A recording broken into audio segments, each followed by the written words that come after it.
Hello guys, hope all of you are doing well.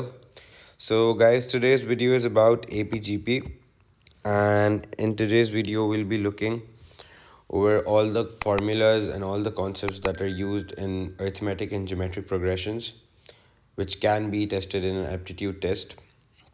So let's just start. देखो यार, सबसे the first thing that you guys need to know is what is AP, what is GP. अच्छा यार देखो, हम सब में Facebook पे की फीड पे या इंस्टा की फीड पे सब ने देखा होगा कि हमारे पास आता है, लेट्स सपोज अगर एक कॉम्बिनेशन दिया हुआ होता है, इस तरह सीरीज दी हुई होती है या फिर सीक्वेंस दिया हुआ होता है, किस तरह से दिया हुआ होता है कि दिया होता है 13 है, फिर 17 है, एंड देन देयर इज़ 21. तो पूरा यहाँ पे एक मिसिंग नंबर होता है एंड वो बोलता है find the next two numbers. तो हम लोग क्या करते हैं, वी बेसिकली सी कि यार सही है, नेक्स्ट टू नंबर्स बताने हैं, बट आपने देखना क्या है, आपने देखना ये होता है कि यार इसमें और इसमें कितना फ़र्क है, इसमें और इसमें कितना फ़र्क है. तो आप बेसिकली क्या करते हो, आप बेसिकली करते हो, आप देखते हो यार कितना डिफरेंस है. तो यार मैं इजीली क्लियरली बोल सकता हूँ कि यार इसमें और इसमें 4 का डिफरेंस है, इसमें और इसमें 4 का डिफरेंस है. तो मैंने इजीली फिगर आउट कर लिया कि यार इस पूरे सीक्वेंस में कितने का डिफरेंस होगा, 4 का डिफरेंस होगा. तो इसीलिए ये वाली जो टर्म है ये 25 हो जाएगी और ये वाली जो टर्म है ये 29 हो जाएगी. तो इस तरह से बहुत सारे क्वेश्चंस होते हैं. लेट्स सपोज कभी कभी होता है कि कभी कभी इस तरह की सीक्वेंस होती है कि फॉर एग्ज़ाम्पल 2 स्क्वायर है, फिर 3 स्क्वायर है, फिर लेट्स सपोज 4 स्क्वायर, और फिर उसने पूछा कि भाई लेट्स सपोज नेक्स्ट टर्म क्या होगी. तो यार अब हमें पता होना चाहिए कि यार सब जाहिर सी बात है, अगर n स्क्वायर चल रहा है तो that means this will be 5 square and this will be 6 square. तो अब ये सारी जो टर्म्स होती हैं, हम ये कैसे इनकी नेक्स्ट जो भी टर्म्स होती हैं उनको कैसे हम असेस करते हैं. हम बेसिकली उनकी प्रीवियस टर्म्स की नेचर को, उनकी हम डायनामिक्स को, उनकी रिलेशन को देख के हम नेक्स्ट दो टर्म्स को असेस कर रहे होते हैं. ठीक है जी. तो यार अब देखो बेसिकली एपी और जीपी में होता क्या है. अच्छा, अब ऐसा नहीं है कि आपके पास एपी और जीपी के अलावा सीक्वेंसेस नहीं आ सकते हैं, लेकिन वो इस तरह के सीक्वेंसेस होंगे कि आप देख के उनको समझ जाओगे. Like I will be doing a few questions like that, like when I will be solving the questions from the worksheet. तो ज़्यादा घबराने की बात नहीं है. अभी मैं बस एपी और जीपी से स्टार्ट कर रहा हूँ and then I will move on to those questions as well. ठीक है जी. तो अब एपी की अगर मैं बात करता हूँ तो यार देखो, अरिथमेटिक प्रोग्रेशन की सबसे ख़ास बात क्या होती है, उसकी ख़ास बात ये होती है कि अरिथमेटिक प्रोग्रेशंस में basically the common difference is equal. ठीक है जी. अरिथमेटिक प्रोग्रेशंस में क्या होता है, अरिथमेटिक डिफरेंसेस में the common difference, the difference between the two terms, जिसको मैं कॉमन डिफरेंस भी बोलता हूँ. तो मैं यहाँ पे लिख देता हूँ the difference between the two terms is equal. ठीक है जी. ये वाली चीज़ समझ आती है कि भाई जो दो आपस में टर्म्स होंगी ना, उनका डिफरेंस इक्वल होगा. ठीक है. And how do we calculate the difference, let me just tell you that as well. Difference is calculated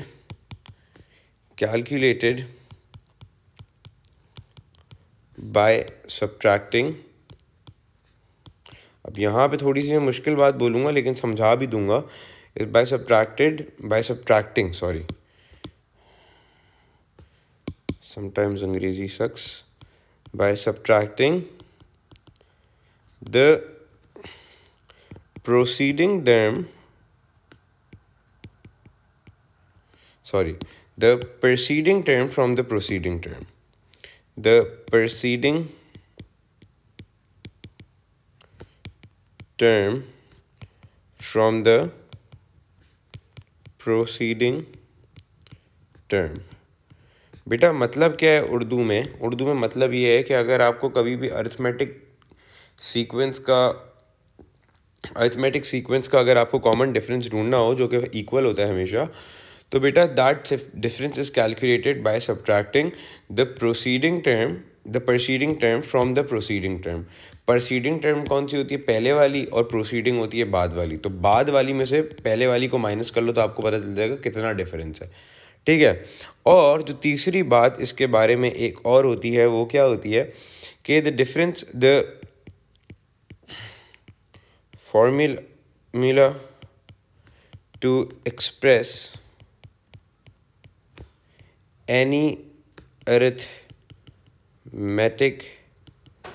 sequence is given by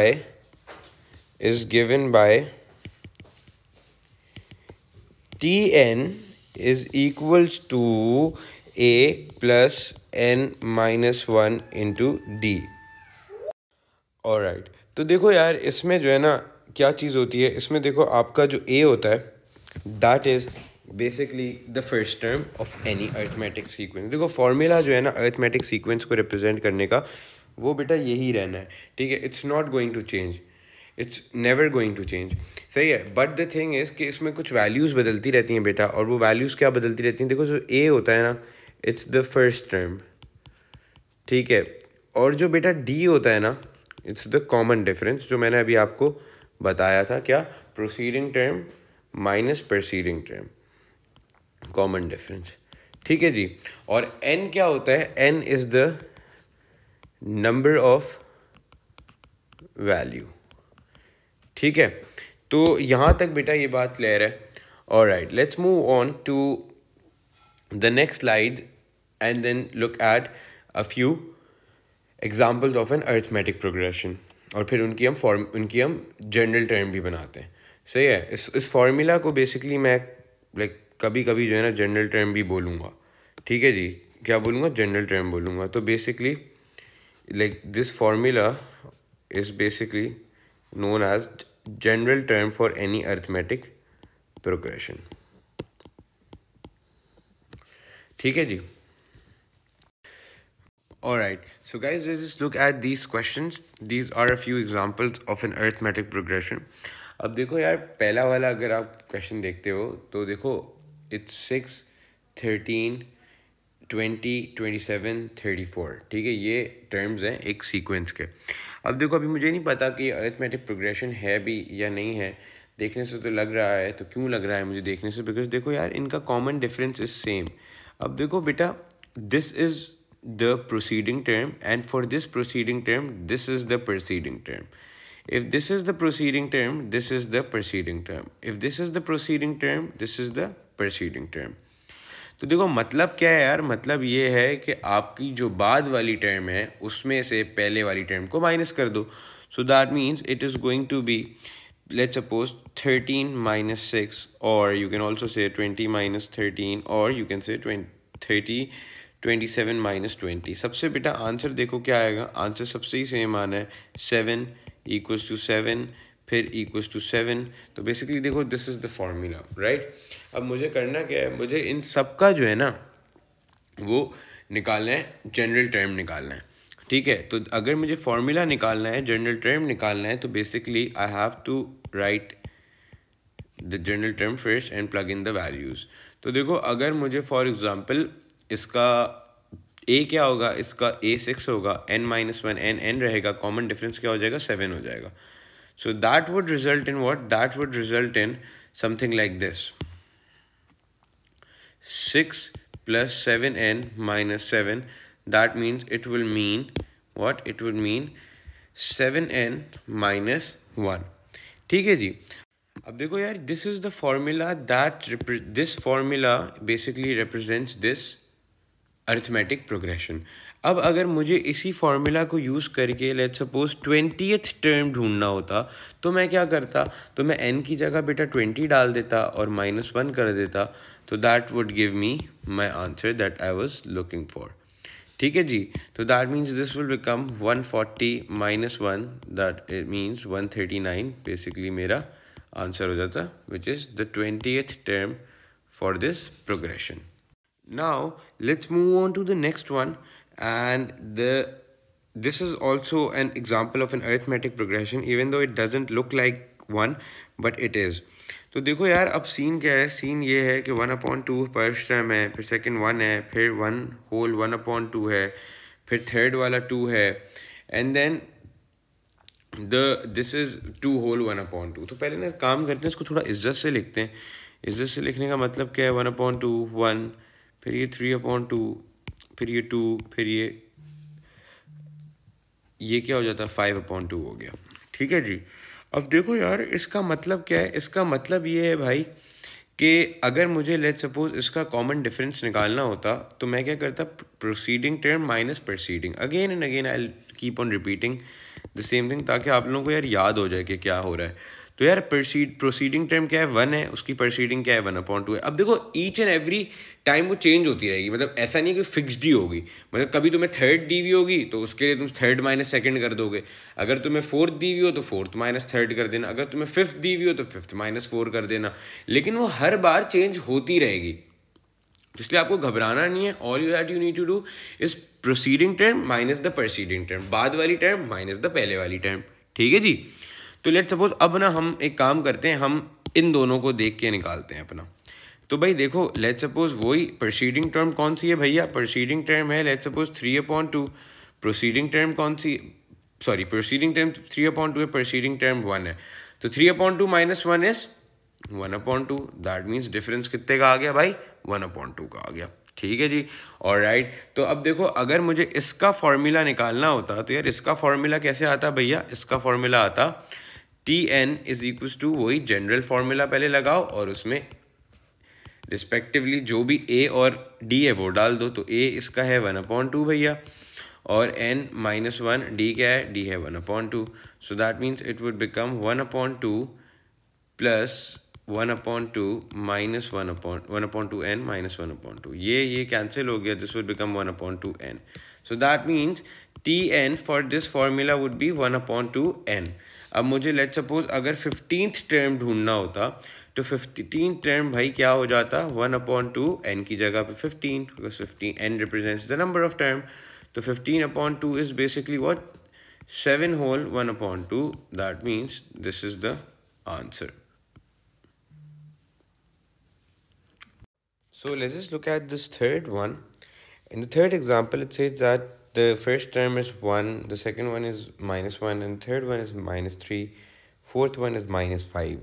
Okay, so now let's just figure out if the common difference is equal or not.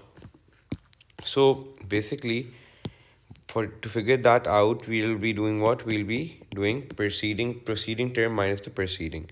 So -1, it would become -2. अच्छा, अब एक काम करते हैं, दूसरा वाले से check करते हैं।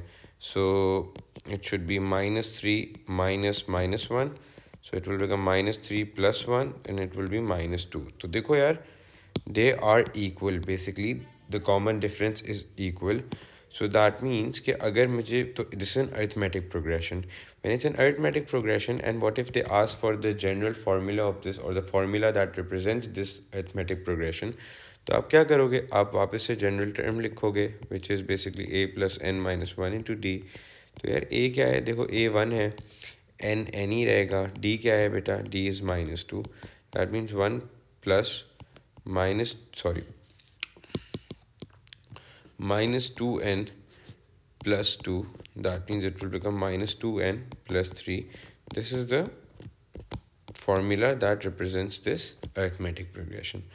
Okay, so if I want to find out the 10th term for it, so it is going to be -2 into 10 plus 3, which means -20 plus 3, which means it will be -17. ठीक है जी। Now let's just look at the sum of arithmetic progression.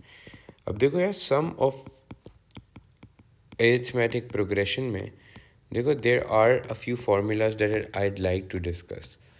देखो जी, अगर मुझे let's suppose arithmetic progression का सम निकालना होता है तो उसके लिए बेटा एक फार्मूला यूज़ होता है, क्योंकि देखो since the we don't know when an arithmetic progression is going to last until it's mentioned, क्योंकि देखो उसकी इनफाइनाइट नंबर ऑफ टर्म्स हो सकती हैं starting from 1 and then we can go on and so forth, and we don't know where it will stop, right, until it's restricted. So इसके जो sum का formula होता है, it depends on the number of terms that we need to find the sum for. For example, अब देखो sum is of an AP is basically Sn is equals to n/2 into 2a plus n-1 into d। ये basically formula होता है एक arithmetic progression के sum का।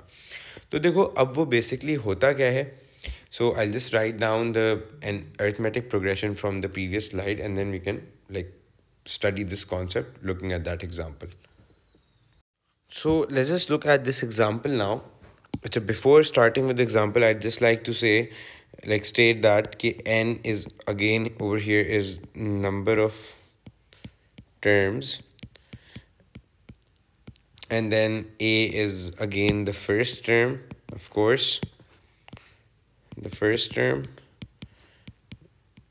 and then d is again the famous difference, common difference. ठीक है जी। अब let's suppose अगर मुझे यहाँ पे वो ये क्वेश्चन देता और बोलता find the sum of the first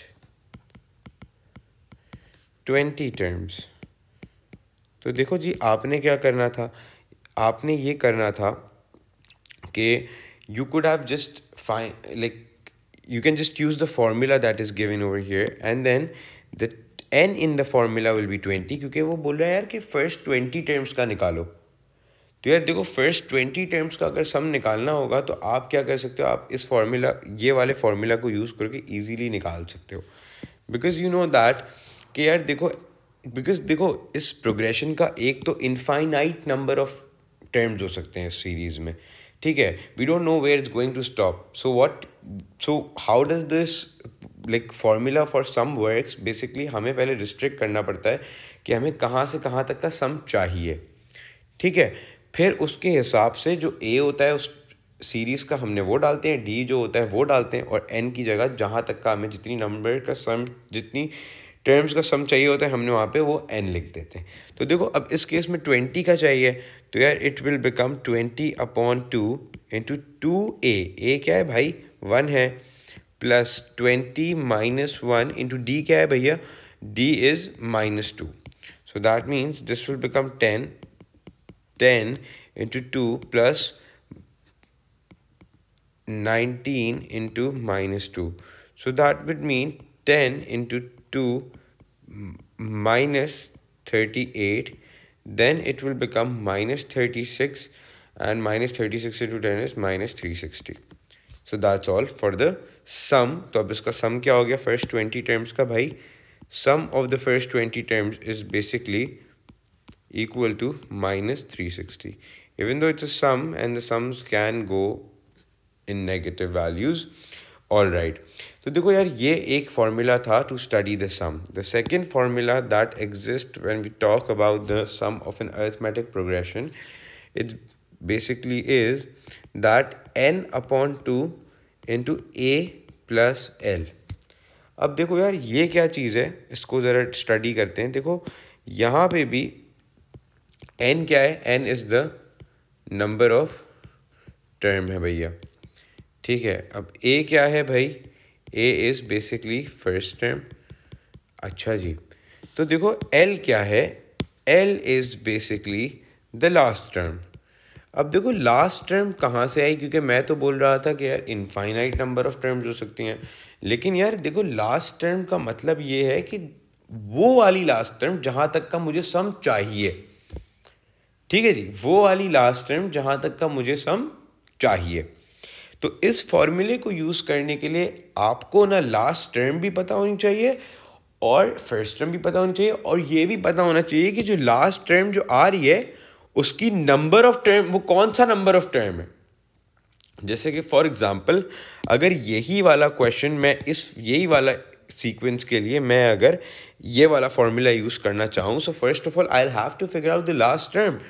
So the last term in this case would be what? The last term in this case would be something like t20 क्या होगी बेटा, a क्या है मेरा, a is 1 plus 20 minus 1 into -2, so that means it will become 1 plus 19 into -2 becomes what? 19 into -2 becomes -38 and -37. अब देखो first term क्या है, first term is basically 1. अब देखो फॉर्मूला क्या मैं यूज़ कर सकता हूँ, देखो S N S20 is equal to A plus N upon 2। तो N कितना है भाई, ये 20th टर्म का सम मांगा है ना उसने मुझे, तो N20 हो गया। और ये क्या हो गया भाई, A क्या है, A1 है। L क्या है, 20th टर्म है क्या, -37। तो plus -37, so this will become 10।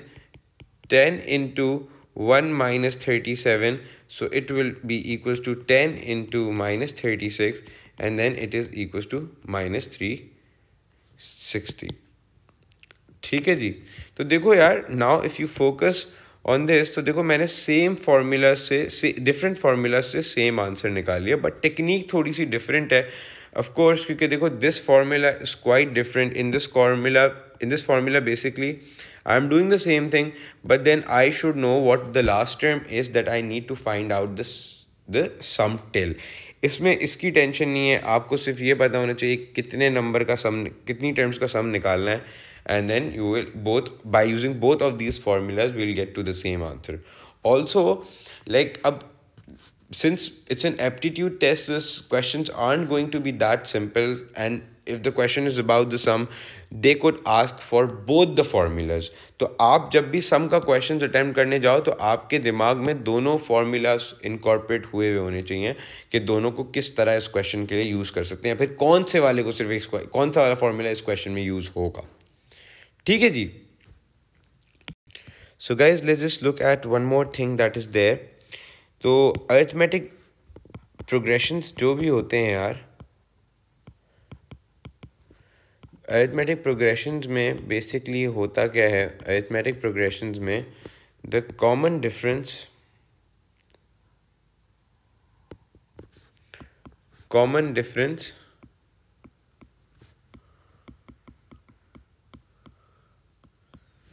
Is equal. ठीक है जी, कॉमन डिफरेंस क्या होता है, इक्वल होता है। तो यार देखो, जब भी कभी कॉमन डिफरेंस इक्वल होगा ना किसी भी, तो हर अरिथमेटिक प्रोग्रेशन होगा, तो जब common difference is equal, so that means the mean of an AP is equal to median of the same AP। ठीक है, median of the same AP। इसके लिए देखो कुछ करना नहीं है, या कोई सोल्यूशन नहीं है, या कोई मतलब इसको कोई ड्राइव करने का कोई तरीका नहीं है, but this is what all of you should know कि for every arithmetic progression, for every AP mean is equal to median of AP। ठीक है, mean of AP is equals to median of AP। ठीक है जी, यहाँ तक clear है? All right guys, so let's just look at this question now। The question says that find the next term in the sequence -2, 5, 12, 19। तो यार -2 दिया हुआ है, 5 दिया हुआ है, 12 दिया हुआ है और 19 दिया हुआ है। So guys, the common difference between each term is 7, this one is also 7, and this is also 7। So that means the next term has to be 26, so the answer is C, simple। So guys, let's just look at this question now। In this question it says that find the next term in the sequence 21, 23, 25, 28, 31 and 35। अच्छा जी, देखो यार, the thing about this sequence is that it's 21, 23, 25, 28, 31 and 35। अब देखो यार, next term निकालनी है, तो देखो पहले इनका डिफरेंस देखते हैं। इन दोनों का डिफरेंस 2 है, इनका भी डिफरेंस 2 है, बट देन इनका 3 है, इनका भी 3 है, एंड देन इनका 4 है। So that means it's 2 2 3 3 and the next one would be 4 4। So that's how, अगर कोई प्रोग्रेशन अरिथमेटिक नहीं होता तो उसके आप क्या देखते हो, उसका पैटर्न देखते हो आप। तो देखो इसमें क्या +4 किया, सो द आंसर इज 39। तो आपने पैटर्न से जज करके आंसर निकाल लिया। The answer in this case would be C, which is 39। So let's just look at this question now। If the first term of an arithmetic progression is -3, each term in the sequence differs by 7। The last term of the sequence is 81। Find the total number of terms in the sequence। अब वो बोल रहा है यार कि मतलब अगर last term 81 है तो आप क्या निकालो, आप total number of sequences, total number of terms निकालो सीक्वेंस में। तो देखो यार, पहले तो एक काम ये करते हैं, इस क्वेश्चन को सॉल्व करने के लिए पहले एक काम करते हैं, इसका फॉर्मूला बनाते हैं। जनरल टर्म से को यूज़ करके इस अरिथमेटिक प्रोग्रेशन का फॉर्मूला बनाते हैं। तो यार this will be my general term, और यार इसका फॉर्मूला क्या बनेगा, देखो बेटा, ए in this arithmetic progression is -3 plus n -1 into d. Common difference is 7 because लिखा हुआ है each term in the different in the term in each term in the sequence differs by 7. So it is going to be -3 plus 7n minus 7. So it will become 7n minus 10. So tn is equals to 7n minus 10. अब वो बोल रहा है कि that the last term is basically 81. So we don't know which term is it going to be, but we don't know that कोई भी term हो सकता है number of term निकालने के लिए। आप उसका आंसर 81 है, नंबर टर्म जो है वो 81 है, तो हमें ये ढूंढना है कि नंबर ऑफ टर्म कितना होगा। तो बेटा n को सब्जेक्ट बनाना है, सो 81 plus 10 would give you 91, 91 upon 7 would be 1 and 3. So n is equals to 13. 13 will be the last term for the sequence and the answer will be A. Alright guys, let's look at this question. This question says that the fifth term of an arithmetic progression is given as -12. Find the first term if each term differs by -3. अब यार देखो, it is given that T5 is equals to -12. Find the first term if each term differs by -3. देखो यार, तो fifth term होगा तो वो अगर -12 है किसी अरिथमेटिक प्रोग्रेशन का, तो बेटा इसका टर्म n क्या होगा। पहले तो आप जनरल फॉर्मूला तो निकालो जनरल टर्म को यूज़ करके। तो अब देखो भाई, a plus n minus 1 into D होगा, तो a क्या है, a ही तो ढूंढना है भाई। तो a plus n minus 1, d कितना है भाई, d is -3. So it would become a -3n plus 3. अब now we know that the fifth term is 12. So 12 is equals to a minus 3 into 5 plus 3. So that means 12 is equals to a minus 15 plus 3. And then 12 is equals to a minus 12. And then this will become, अच्छा ये minus है. So then this will become 0. A would be 0. So the answer again is A. Alright, let's look at this question now. It says that find the sum of the first 20 terms of the following sequence. अच्छा जी, तो अब देखो यार, sequence की सबसे पहली बात क्या है कि that the common difference is of course same, क्योंकि देखो इनमें 8 का फ़र्क है, इनमें भी 8 का फ़र्क है, एंड देन इनमें भी 8 का फ़र्क है। So that means we are good to go for with in arithmetic progression के सम का formula, which is SN is equals to n upon 2. अच्छा, यहाँ पे सिंस लास्ट टर्म नहीं दिया हुआ, so we can not use the last term वाला formula. All we have to do is that use this formula and find out the answer. तो 20 terms का चाहिए भाई, तो 20 upon 2 into 2 into 1 plus n is basically 20 minus 1 into d is basically 8. So it is going to be 10 into 2 plus 19 into 8 becomes what? 19 into 8 becomes 160, 152, I guess. 19 into 8 becomes 152. Yeah, 152. So 152 plus 2 is basically 154. 154 plus into 10 is 1540. So the answer will be 1540. All of it is mental math. Alright, so let's look at this question. Which of the following statements do not describe an arithmetic progression? All perfect squares between 1 and 100. Okay. All Acha, so let's just look at, go option by option. They are all perfect squares between 1 and 100. So yeah, I think this is going to be the answer. Why? Because देखो यार, all perfect square between 1 and 100. So the first perfect square is 2. Sorry, the first perfect square is basically 4. ठीक है जी, the first perfect square between 1 and 100 is 4. The next one is 9. The next one is 16, 25 or 49, 64, and then 81, and then 100. between बोला तो let's suppose let's just stop at 81, but it won't make any difference because देखो यार arithmetic progression में the sum needs to be different. इनका sum 5 है, इनका sum is basically 7, इनका sum is 8 and like sorry इनका sum is 9. तो देखो यार इनके sum like this is not an arithmetic progression because the sum is not equal. But let's talk about the rest of the options. In the B options, yes, it is going to be an arithmetic progression. Why? Because all multiples of 5 between 1 and 100. So here it will start from 5, 10, 15, 20. तो देखो सब में 5 का फ़र्क है ना भाई. So it is an arithmetic progression. All even numbers between 1 and 100. Okay, so let's just look at this option. So 2, 4, 6, 8, 10. अब देखो यार ये इवन है, इनमें भी 2 का फ़र्क है, इनमें भी 2 का फ़र्क है, इनमें भी 2 का फ़र्क है, इनमें भी 2 का फ़र्क है. That means it is going to be again an arithmetic progression because the sum is equal. अच्छा जी, तो अब देखो लास्ट वाला ऑप्शन भी इवन नंबर ऑड नंबर्स का ऑप्शन है. The sum is going to be different the same again. So that means that is why A is the best option and it is the correct option, of course. Alright guys, let's just look at this question now. The question says that find the sum of all numbers that are multiples of 5 between 100 and 300 inclusive. 100 and 300 inclusive का क्या मतलब है? That 100 and 300 को भी हमें like we have to count them as well. It's not just between 100 and 300. It's starting from 100 and ending on 300. तो देखो भाई A क्या है? 100 है. L क्या है? 300 है.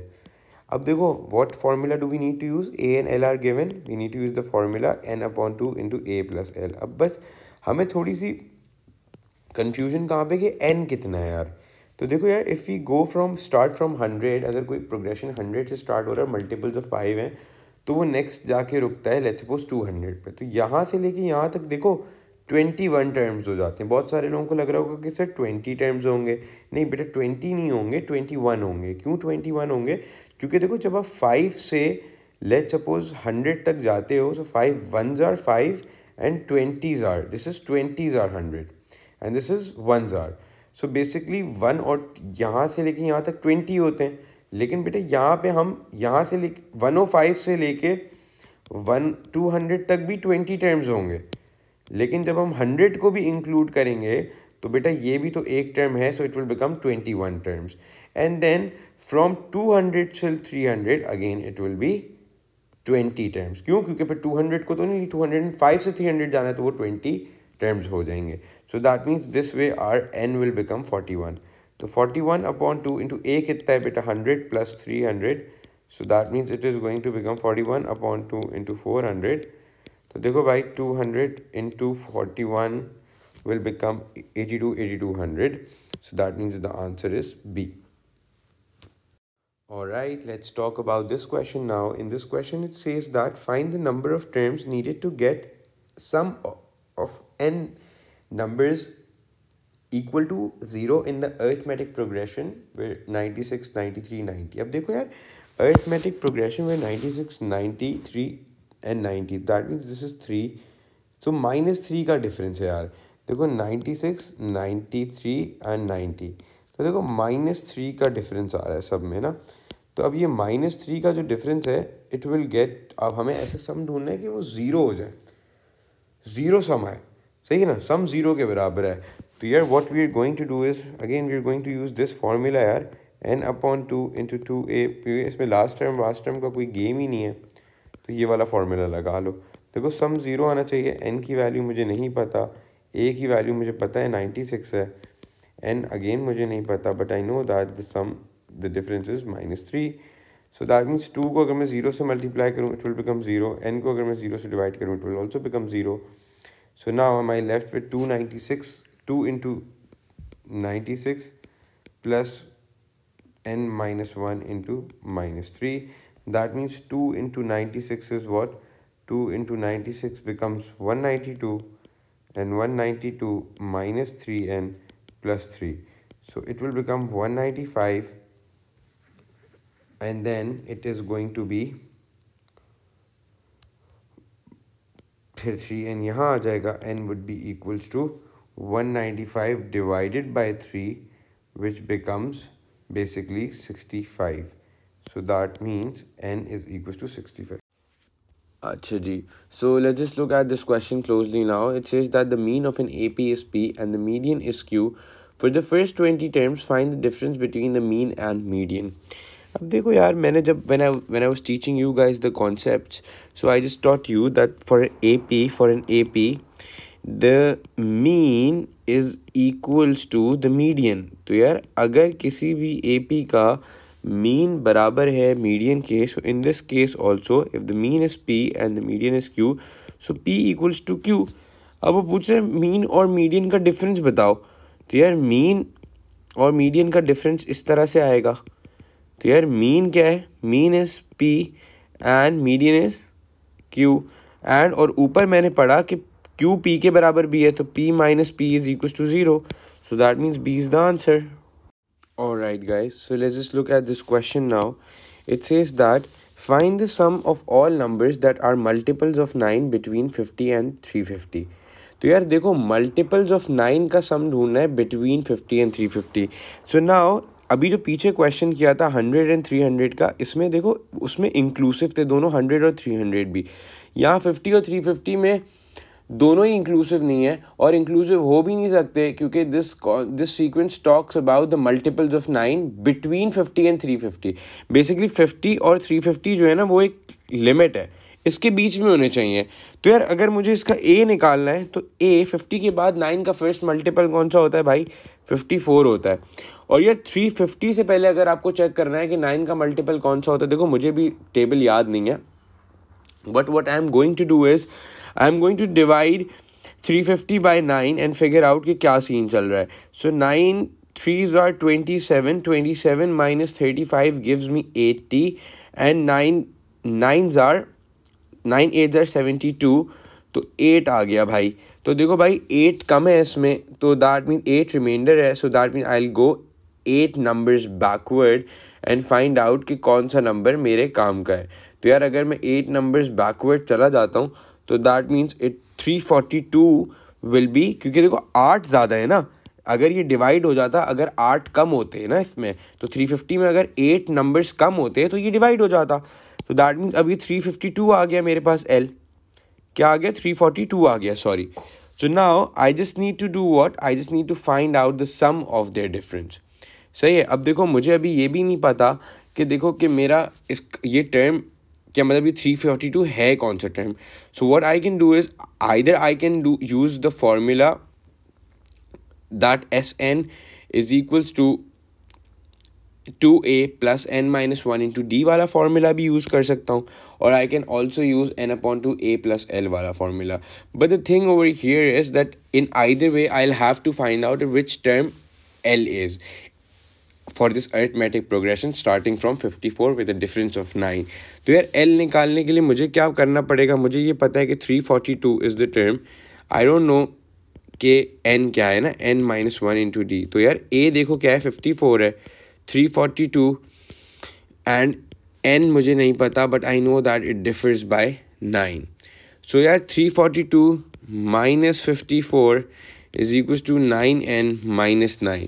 तो 342 minus 54 becomes what? अब देखो यार मेरे पास तो कैलकुलेटर का प्रिविलेज है, आप लोगों के पास एग्ज़ाम में भी नहीं होगा, तो इसलिए अभी भी नहीं होना चाहिए.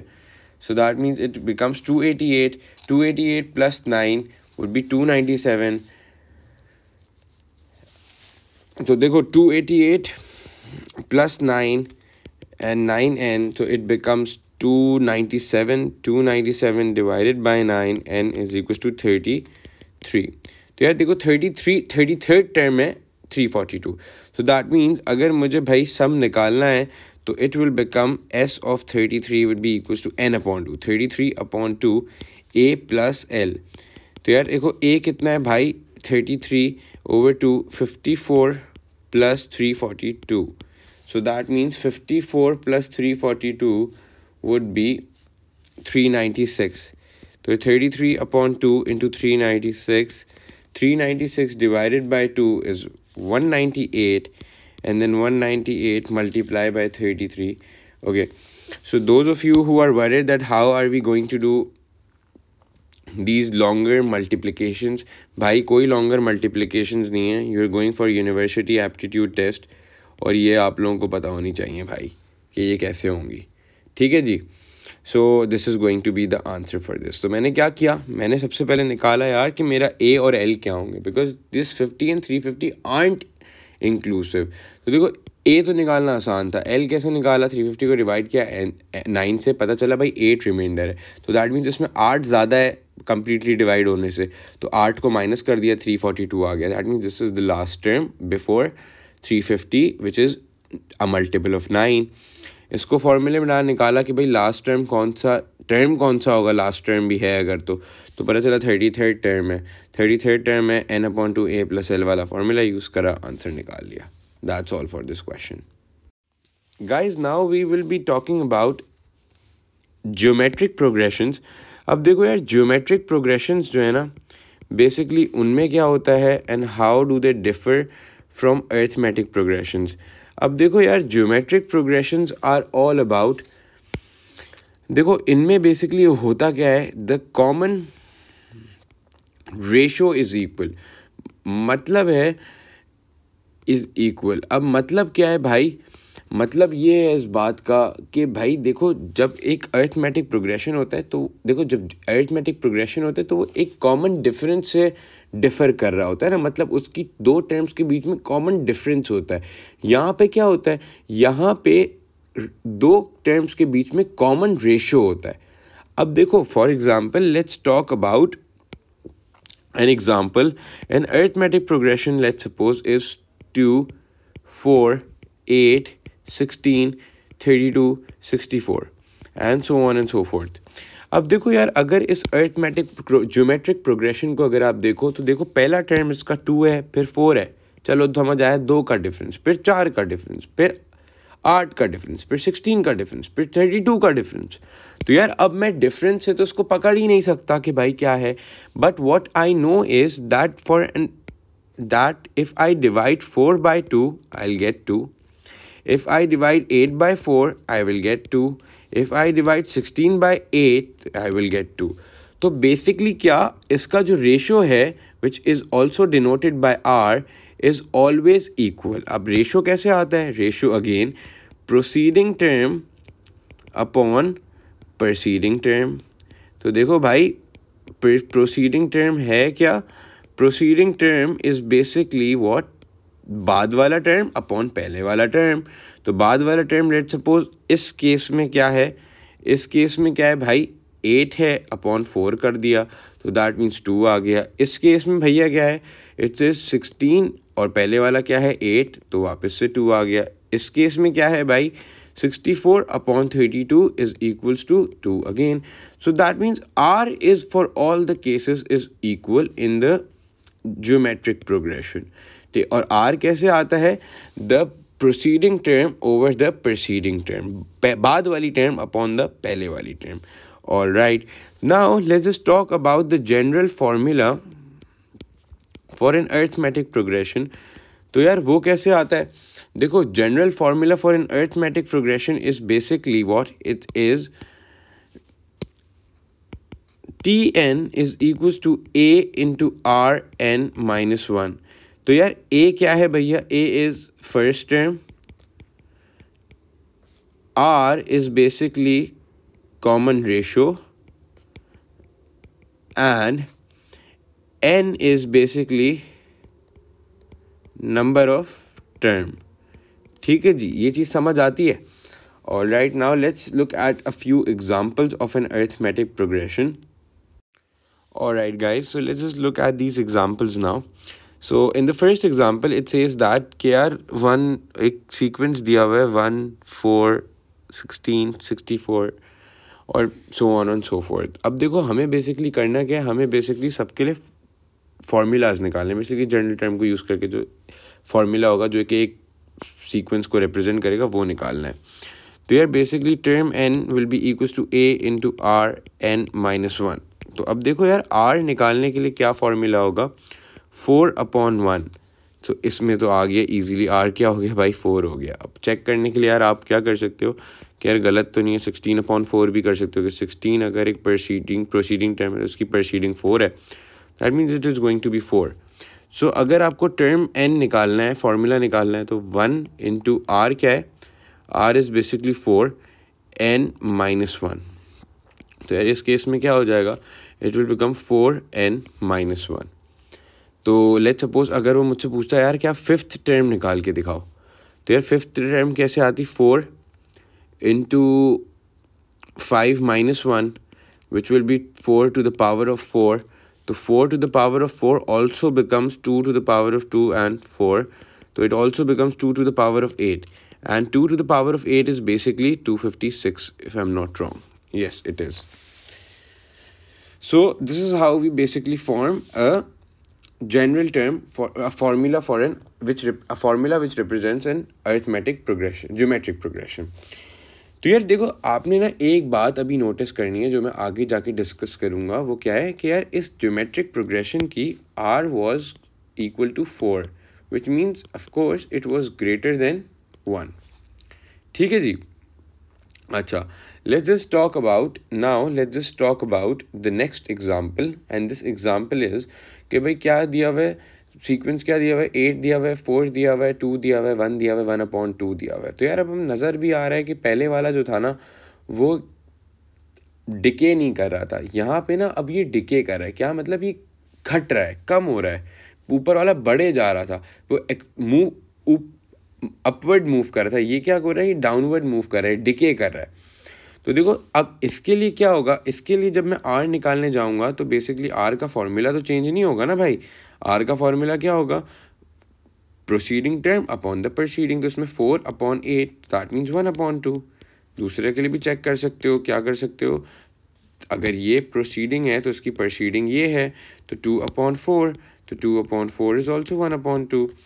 तो अब अगर मुझे इसके लिए फॉर्मूला निकालना है तो it will become a into r into n minus 1। तो अब क्या a क्या है भाई, 8 है, r क्या है भैया 1/2 है, n माइनस 1 ये हो गया। तो then it will be equal to tn would be equal to 8 into 2 to the power minus 1 लिख लेते हैं और n minus 1 लिख लेते हैं। This will also becomes 2 to the power of 3 and this will become 2 minus n plus 1.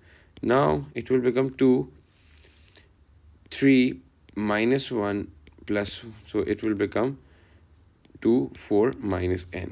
तो यार इसका फॉर्मूला ये हो गया। This is the most simplified form for this formula.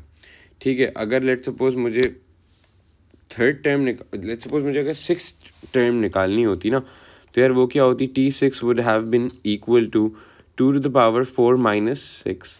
So it would have been equal to 2 to the power minus 2, then it will be 1/2 square and it will be 1/4. तो t6 equals to 1/4. ठीक है जी। अब देखो यार इस वाले के लिए ना r is basically 1/2 which means that r is less than 1. Half होता है ना भाई 1/2, तो r is less than 1. Alright, now I'd like to discuss another concept slide. कि देखो अब क्या थी 8, 4, 2 लेते हैं यार r आ रहा था 1/2, तो r हो जाएगा, that is a concept of sum to infinity. This sum to infinity thing is only there in geometric progressions. It doesn't exist for any arithmetic progressions. और geometric progressions भी दो तरह की होती हैं, तो ये एक तरह की geometric progression के लिए exist करता है। ठीक है, अभी मैं इसको समझाता हूँ आपको, पहले डिफाइन करते हैं कि सम टू इन्फिनिटी है क्या। अब देखो यार जितने भी मैंने प्रोग्रेशंस पढ़ाए आपको, उन सारे प्रोग्रेशंस को पढ़ाने के वक्त में मैंने एक बात बोली यार कि मैं बोल देता था so on and so fourth. तो ये so on and so fourth का मतलब क्या होता था, so on and so fourth का मतलब ये होता था कि यार मुझे नहीं पता कि ये कहाँ जाके रुकेंगे। लेकिन तो इसी तरह से यार अरिथमेटिक प्रोग्रेशंस के लिए भी यही होता है, ज्योमेट्रिक प्रोग्रेशंस के लिए भी यही होता है। लेकिन सम टू ज्योमेट्रिक प्रोग्रेशंस जो है ना, there are 2 types of geometric progressions. सही है, तो पहले वो देखते हैं टाइप ऑफ ज्योमेट्रिक प्रोग्रेशंस। तो टाइप ऑफ ज्योमेट्रिक प्रोग्रेशंस में अब कौन कौन से टाइप्स आते हैं, तो देखो ज्योमेट्रिक प्रोग्रेशंस के टाइप्स होते हैं। एक ज्योमेट्रिक प्रोग्रेशन होता है कन्वर्जेंट होती है और नॉन कन्वर्जेंट होती है। अब कन्वर्जेंट कौन सी होती है और नॉन कन्वर्जेंट कौन सी होती है वो देखते हैं। अब देखो यार, नॉन कन्वर्जेंट, ठीक है जी। तो नॉन कन्वर्जेंट और कन्वर्जेंट कौन सी होती है? कन्वर्जेंट वो वाली जीपी होती है जो कि एक जगह जाके कन्वर्ज कर रही होती है, सही है। तो ये कौन सी जीपी होगी? जिसका आर जो है ना बेटा वो लेस देन 1 होगा। और ये वाली जो जीपी होगी ना, इसका आर होगा, अच्छा लेस देन 1 भी हो सकता है, और बेसिकली इस रेंज में लाया करता होगा कि ग्रेटर देन -1 और लेस देन 1, इस रेंज में इसका आर लाया करता होगा। और इसका आर जो होगा, जो नॉन कन्वर्जेंट वाली होगा, उसका r will always be greater than 1, ठीक है जी। या फिर और आर इज लेस देन -1, इस रेंज में बेसिकली लाए, it won't lie in this range. तो देखो यार, जो कन्वर्जेंट जीपी होती है ना, तो convergent GP looks like this. पहले नॉन कन्वर्जेंट देखते हैं। देखो जो नॉन कन्वर्जेंट जीपी होगी वो ना कहीं रुक नहीं रही होगी, वो बस जाती जा रही होगी, बढ़ती जा रही होगी। जैसे फॉर एग्जांपल अभी ये वाली की थी कि 4 है, फिर 16 है, फिर बेसिकली 64 है। तो इस तरह से देखो ये बढ़ती जा रही है। अब जो कन्वर्जेंट वाली होगी ना भैया, वो क्या होगी? कन्वर्जेंट वाली होगी the way we did the example 1 1/2। तो क्या थी भाई? 8 4 2 1 1/2 और फिर लाइक 1/4। इस तरह से देखो ये कन्वर्ज कर रही है। क्या कर रही है? कन्वर्ज कर रही है। अब ये जाते जाते जाते जाते एक पॉइंट आएगा कि ये मतलब इट विल कन्वर्ज एट 0, सही, इट विल बी ऑलमोस्ट 0, ठीक है। तो जो भी कन्वर्जेंट जीपीज होती है ना, देखो उनका ना उनकी एक चीज़ पॉसिबल होती है, that is called sum to infinity, सही है। तो क्योंकि देखो वो n number of n, when n is infinite, so they will converge at 0। क्या मतलब है? when n is infinite, they will converge at 0।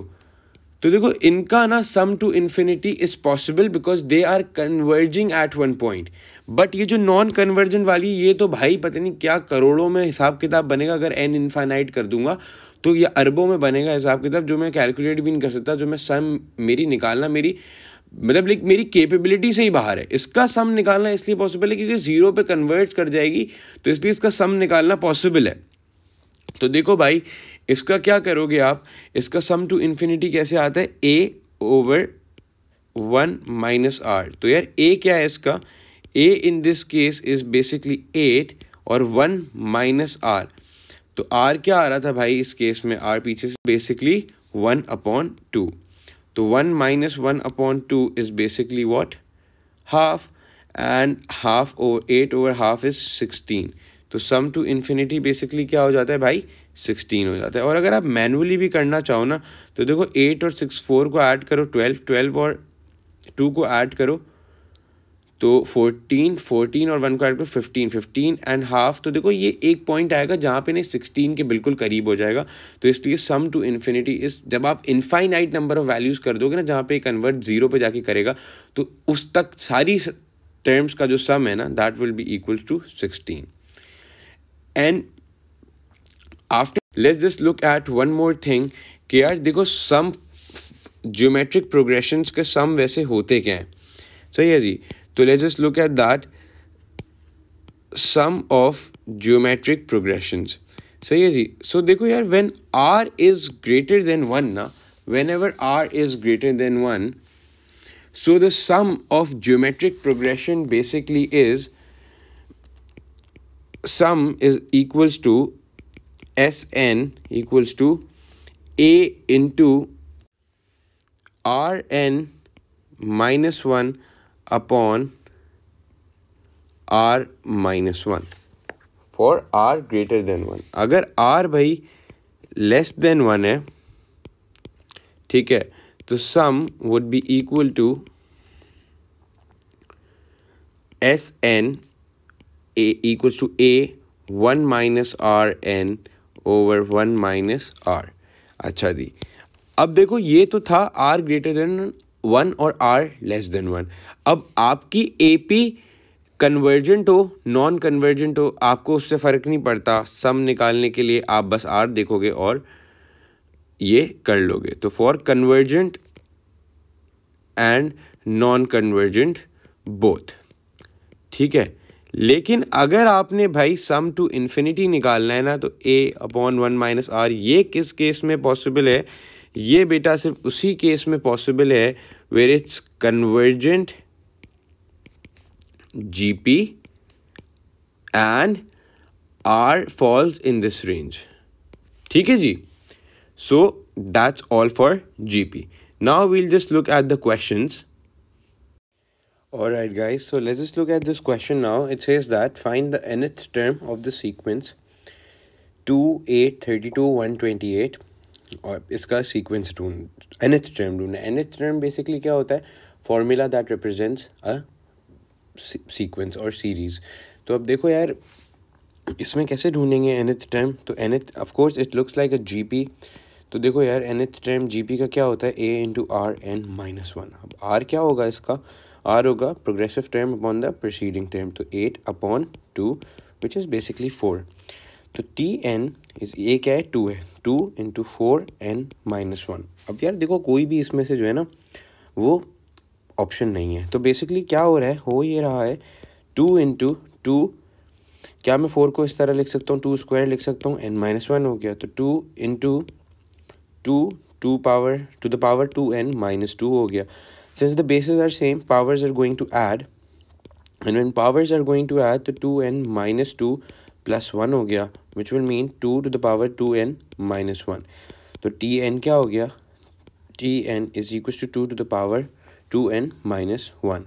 So that means B is the option। अब यार देखो इसी क्वेश्चन का हम बी पार्ट भी देखते हैं। बी पार्ट में उसने बोला फिफ्थ टर्म निकालनी है। तो since now we have the formula that represents the series, तो बेटा अगर इसकी t5 निकालनी है, it would become 2 to the power 2 5 minus 1, which would become 2 to the power of 10 minus 1, and then it will become 2 to the power of 9। अब 2 to the power of 9 is basically equal to B 512। That's it for this question. So guys, let's just start with this question, and in this question we have to find out the sum of all terms in the sequence 2, 4 over 3, 14 over 9। Basically this is a geometric progression, but we don't know which formula to use yet। ठीक है, तो formula कैसे हम decide करते हैं? We decided by the value of r. तो देखो r कैसे आता है? Progressive term upon the preceding term. तो this is what it is going to be। so 4 over 3 multiply by 1 over 2, 1s are so 2, तो 2 over 3 हो गया r, ठीक है जी। so when r is 2 over 3, I could use the formula that sum of n equals to a into 1 minus r n upon 1 minus r, के r less than 1 वाला formula, ठीक है जी। लेकिन यार देखो यहाँ पे मसला ये है that this is not a non convergent GP, this is a convergent GP. Because देखो वो ना एक सर्टेन वैल्यू पे जाके रुक रहा है। देखो हमें नहीं पता ये कौन सा वैल्यू है, but this is stopping at one value, मतलब ये इसका लास्ट है। तो मतलब that means if it starting from 2 it is converging at 1.5। तो अब हमें पता चल गया कि this is a convergent GP. Convergent GP में अब हमें ये भी नहीं पता कितनी नंबर ऑफ टर्म्स का निकालना है, तो इसलिए we can not use this formula for this reason also। and the other reason is that this is a convergent GP, that's why we cannot use any of these formulas। ये वाला भी नहीं कर सकते, ना ही हम ये वाला कर सकते हैं। we cannot use either of these formulas। तो जब हम ये दोनों फार्मूलाज यूज़ नहीं कर सकते और हमें ये भी पता चल गया ये कन्वर्जेंट है, so we are going to use the formula for sum to infinity, because we don't know how many numbers will it take to get to 3/2, so we assume that when we'll go to infinite numbers we'll just get 3/2। so we are going to use the formula a upon 1 minus r, so which is going to be a क्या है? 2 over 1 minus r was what? 2 over 3, so it is going to be 2 divided by 1 upon 3, which means 2 multiplied by 3, it is going to be 6। so that means the answer is B। अच्छा जी, So guys, that's it for today's video. And then I'm not solving a lot of the questions from the worksheet because I want you guys to do it. I've explained each and everything that can be tested in the test, but then you guys have to listen to the lecture very carefully, and I hope that you guys can attempt all the questions. And yeah, itne koi mushkil questions hai nahi, and the things that I have covered, if you just closely understand the concept and you learn the formulas, you will be able to do all the questions in the worksheet, inshallah. If you guys have any further queries, you guys can comment in the comment section below this video, and then we'll get back to you and help you solve it. All right guys, goodbye, take care, best of luck.